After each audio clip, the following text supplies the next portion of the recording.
बिहार में बढ़ती ठंड के बीच सियासी पारा काफी बढ़ा हुआ है। इस सूबे के सियासत में तेजी से बदलाव देखा जा रहा है।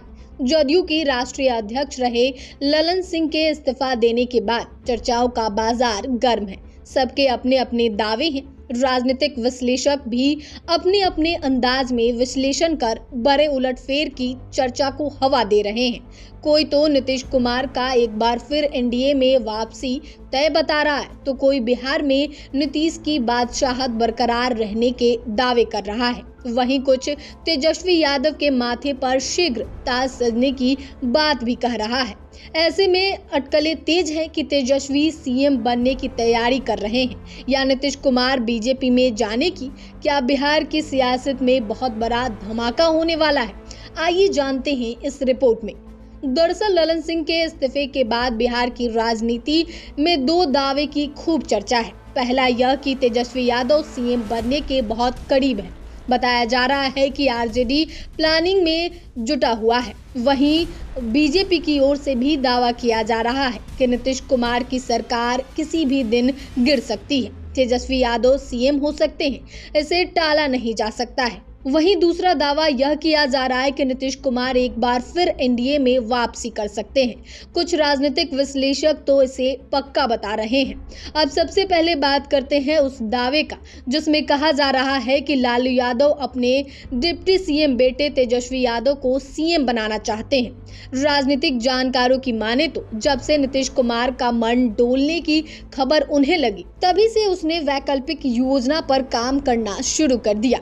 अगर नीतीश ने फिर एनडीए का दामन थामा तो उनके विधायकों को कैसे तोड़ लिया जाए। आंकड़ों के हिसाब से तेजस्वी यादव सीएम की कुर्सी के ज्यादा करीब दिख रहे हैं। उन्हें 7 विधायकों का बंदोबस्त करना है। राजनीतिक जानकारों के मुताबिक जदयू के कुछ विधायक टूटने को तैयार है।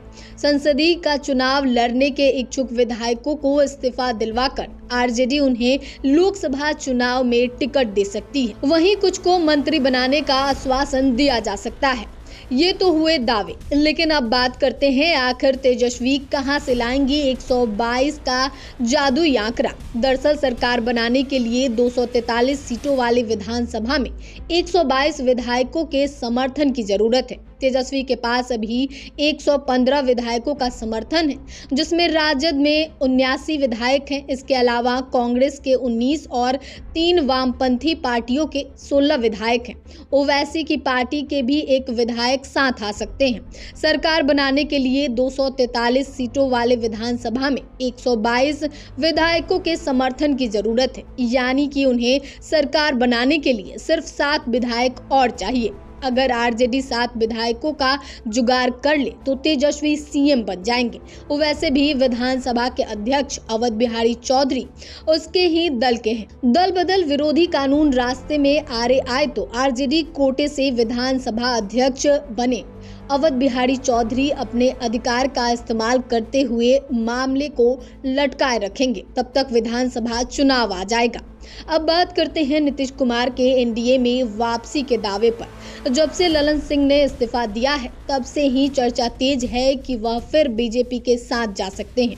जदयू के वरिष्ठ नेता और सलाहकार केसी त्यागी ने बड़ा संकेत देते हुए कहा कि राजनीति में कोई किसी का स्थायी दोस्त या दुश्मन नहीं होता। उनके बयान से ही स्पष्ट है कि नीतीश कुमार का अगला कदम क्या हो सकता है। राजनीतिक जानकार बताते हैं कि नीतीश कुमार ने एनडीए में लौटने की शायद पहल भी शुरू कर दी है। हफ्ते भर से भाजपा के बिहार प्रदेश इकाई के नेताओं का बदला सुर तो इसी ओर इशारा कर रहा है। पार्टी की कमान अपने हाथ में लेने के बाद नीतीश के पटना लौटने के बाद से ही बीजेपी काफी एक्टिव दिखाई दे रही है। बिहार बीजेपी के अध्यक्ष सम्राट चौधरी ने तकरीबन 5 घंटे तक मैराथन बैठक की। इस बैठक में पार्टी के कई वरिष्ठ नेता मौजूद रहे। बैठक का मुद्दा भले ही कोई रहा, लेकिन इससे कयास लगाया जा रहा है कि बिहार में एक बार फिर से सत्ता परिवर्तन का योग बन रहा है। वैसे कहा जा रहा है कि जदयू के अधिकांश बड़े नेता बीजेपी के साथ जाने के पक्ष में हैं। सीएम नीतीश को भी पता है कि इंडिया अलायंस में रहते हुए उन्हें 16 से 17 सीटों से अधिक नहीं मिलने वाला है। इतनी सीटें नीतीश जीत भी जाए तो इस संख्या बल के आधार पर वो पीएम पद की दावेदारी नहीं कर सकते हैं। इसलिए उनके लिए सबसे अधिक फायदेमंद एनडीए के साथ जाना ही होगा। यहाँ तो वो बीजेपी की कृपा से 2025 तक सीएम बने रहेंगे और आगे उन्हें राज्यपाल या राज्यसभा के रास्ते संसद लाकर मंत्री पद भी दिया जा सकता है। फिलहाल तो बिहार की सियासत में अटकलों का बाजार गर्म है।